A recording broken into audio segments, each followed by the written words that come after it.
On this video, I want to share with you a simple yet powerful tip that if you take to heart and implement immediately, you will double and even triple your income this year wholesaling or flipping houses.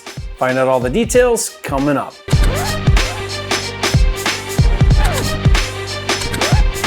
This video is brought to you by Flipster, the nation's #1 real estate software, with tools for finding, funding, and flipping houses. Check it out now at getflipster.com. If you're new here, my name is Jerry Norton, and I've been a full-time real estate investor now for over 17 years. Amongst other things, I specialize in flipping houses all across the country, and I've helped thousands of new investors get into the game of flipping and create six-figure and even seven-figure incomes. If you want to learn how to flip houses so you can live your dream life, be sure to subscribe to my channel and click the bell icon to get notified when new videos are released. Whenever I have an opportunity to coach someone on how to improve or grow their business, I always start with what I call the lowest effort, highest impact ideas. In other words, what can you do right now that will require the smallest amount of effort to implement, yet have the highest overall impact on your business and income? Once you identify that one thing, do it before anything else. And for most struggling wholesalers, the #1 lowest effort, highest impact thing to do is increase their minimum deal size. Let me explain. Most wholesalers, especially in the beginning, will take on really small deals that make under $5,000. Now, if you're just starting out, that's fine. It's good to get some experience and get comfortable with the process. But after getting a few deals under your belt, or if you've been wholesaling houses for a while, it's time to raise the bar and set a minimum deal size or increase your current minimum deal size. That means you have to be willing to walk from small deals that don't meet your minimum deal size. For me personally, when I was a new wholesaler, raising the minimum deal size had a profound impact on my business. In the beginning, most of my wholesale deals were between $1,500 and $5,000, which was great at the time because I was doing several a month and making 10 times as much money as my previous job. But here's the crazy thing. I was able to double and triple my average wholesale profits, and the only thing I did different was I decided to make a conscious decision to stop playing small and only wholesale deals that made at least $10,000 per deal. Later, when I started doing fix and flip deals, I had the same breakthrough. I was fixing and flipping entry-level homes that I would sell for around $150,000, and I'd earn around $25,000 profit per deal. Now, that was my comfort zone, and I got pretty good at it, doing about 50 flips a year like that. Then I accidentally stumbled into a bigger house in a really nice neighborhood. It was way out of my comfort zone, but I did the deal and I sold it for $375,000 and made a whopping $75,000 profit. 3 times as much profit as the smaller deals I'd been doing. Now that deal was life-changing because I realized that it's just about the same amount of work to do a small deal as it is to do a big deal, but I made 3 times as much money. Let me repeat that. It's just as much work to do a small deal as it is to do a big deal. Since that deal 15 years ago, I've continued with the mindset of doing bigger and bigger deals. Today, I do several multi-million-dollar flips a year that earn over $1 million per deal, and guess what? The same principle holds true. It's just as much work to flip a $4 million house as it is to flip a $400,000 house, but the profit is 10 times more. And I've seen this same thing time and again with wholesalers I've worked with. I know 2 full-time wholesalers in the same market in Salt Lake City, Utah. One wholesaler has a minimum deal size of $25,000, and the other wholesaler will take on any size deal, even $1,500 deals. Now, the wholesaler that has the minimum deal size of $25,000 does 1/3 the number of transactions as the wholesaler who does small deals, but makes twice as much money.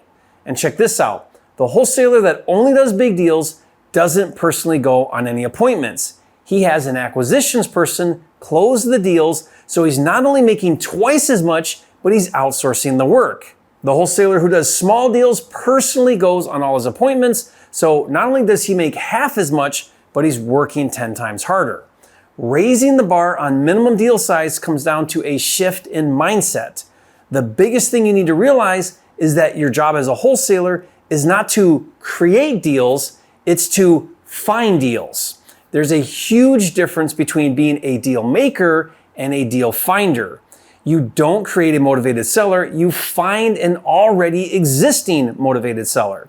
When you're trying to squeeze a $1,500 wholesale fee out of a deal, you're spending time with someone who's not really motivated, which means you're working really hard to create a deal. A deal maker has to be an expert negotiator and has to work really hard to force a non-deal into a deal. A deal maker is willing to negotiate and come up on price, which is a difficult skill to delegate or outsource because the margins are too tight. Small deals are frustrating and stressful, and you end up working way too hard for skinny profits.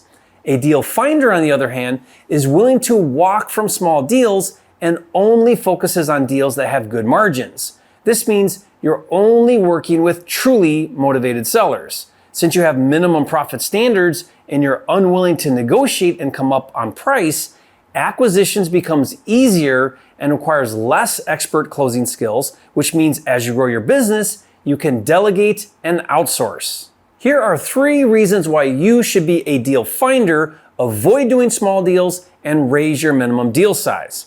The first reason is because the small deals are the most difficult and complicated to close because the sellers aren't as motivated. The less motivated the seller, the less urgent it is for the seller to close. He's less cooperative to handle issues that come up. He'll delay, take his time, and drag his feet. Why? It's not that urgent for him. I remember one of my most difficult deals, the seller wasn't ready to move out on time, and I ended up personally helping him pack up his stuff, and I even picked him up to go to the closing, and my wholesale fee was only $3,000. On the other hand, the more motivated the seller, the easier it is to close because the seller desperately wants closure. The same is true for your cash buyers. It's 10 times more work to find a cash buyer when the margins are tight on your deal. You'll end up getting a less savvy, less experienced cash buyer, and you'll work a lot harder selling him that it's a deal.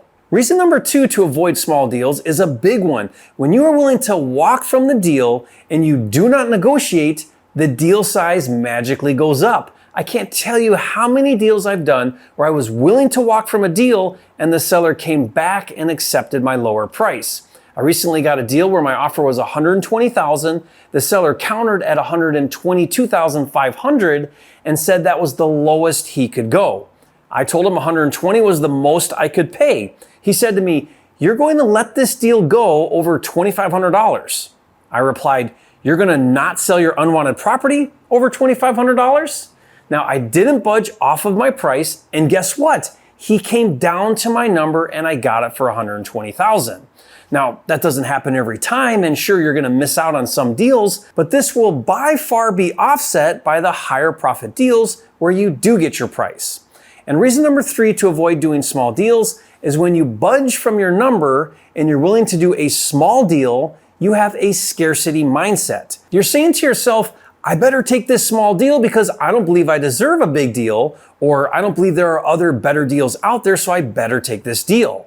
Now, I recently had a coaching student who said to me, well, I'm this far into the process, I might as well keep going and at least make a few bucks on the deal. The problem is you only have a limited amount of bandwidth or expendable effort in any given day. It's about the opportunity cost. When you're applying time, energy, and effort on a small deal, you're not using those resources on a big deal. An abundance mindset believes that you deserve a $25,000 wholesale fee, and if you miss this deal, there is another one right around the corner waiting for you. Now, you need to decide what your minimum size deal should be. I suggest you look at your average size wholesales over the past 12 months and double it. So if right now you're currently averaging $5,000 per deal, make your new minimum deal size $10,000. Once your new average deal size becomes $10,000 per deal, increase it again. That is what I've done over the years, and I went from making $1,500 per deal flipping houses in Detroit when I first started, and now earning 7 figures flipping luxury houses.